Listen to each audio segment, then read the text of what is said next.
The central argument and logic of this bill is that if you give big oil everything they want, then perhaps they will lower our gas prices.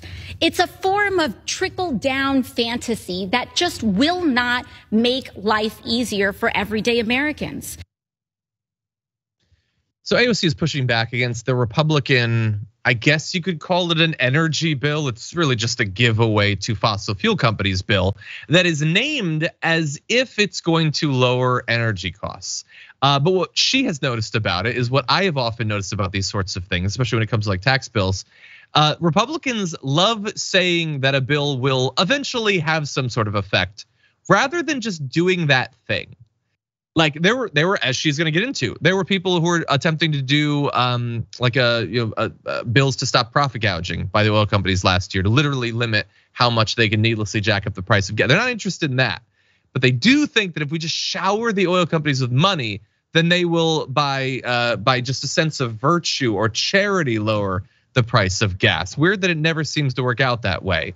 Anyway, here's a little bit more of what the representative had to say. What H.R. 1 will do is give big oil more leases of public lands. And this idea that an increased supply of fossil fuels will drive down prices is also mistaken. Let's look at what happened last year. We saw how big oil more than doubled its profits to $219 billion, all while price gouging customers at the pump, not because of supply issues, but because they can. They can, and they did. They made record profits, and there were any number of different proposals that progressives were putting forward to even just temporarily, let alone long term, lower the cost of gas. And they were not interested on the right. They had no interest in it.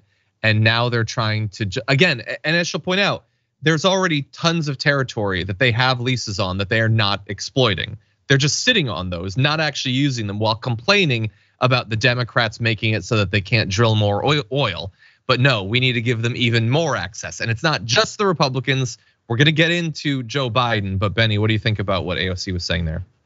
Yeah, I mean, there's so many layers to this. I mean, first and foremost, the whole idea of market reforms, right? You're gonna see this both from Democrats and Republicans, with these market reforms, and which is really just a way of saying, pretty please, will you do this thing for me? Instead of like putting a price control on gasoline like some countries have, and instead of mandating certain outputs or nationalizing the oil industry and turning it into a real public utility, instead of doing anything that would directly and materially benefit people's lives, no, they would rather play these games and say, pretty please, won't you executives respond to this bill the way we want you to? And I think there's another like note to this, which is just like when it comes to like climate policy, there's like so much focus around like oil.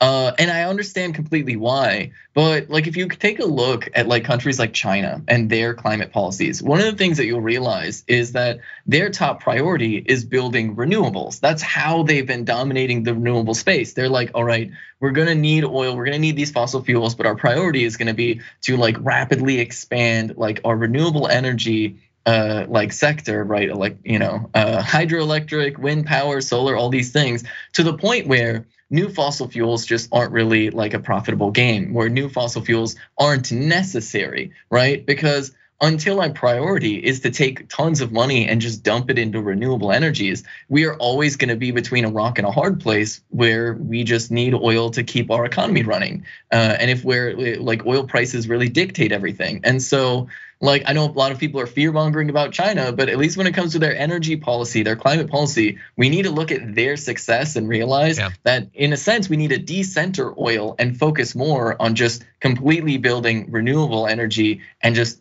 dumping tons and tons of money into that, instead of like wondering about, oh, how much is oil gonna cost, tomorrow. Mm-hmm. Yeah, it's a good point. Hopefully we'll have a Congress at some point that'll be willing to think about those sorts of things. Right now, though, what we're stuck with is this HR 1, and I just want to give you an idea of a few of the things that it would do.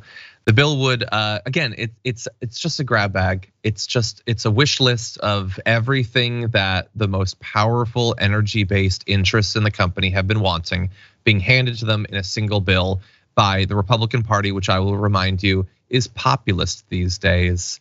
They don't like corporations. Sorry, they don't like Disney. They don't like Disney. They're fine with all the others, but that makes them populist.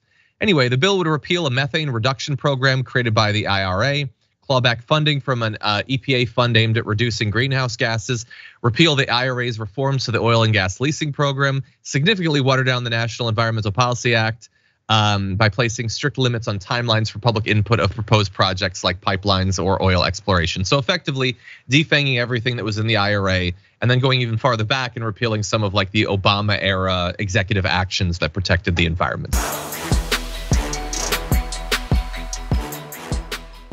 For more political news breakdowns, interviews, stories of activism, and me trying my hardest to care about the occasional big celebrity news story, subscribe to our YouTube channel at youtube.com/thedamagereport. And you can ring the bell wherever it is so you don't miss anything.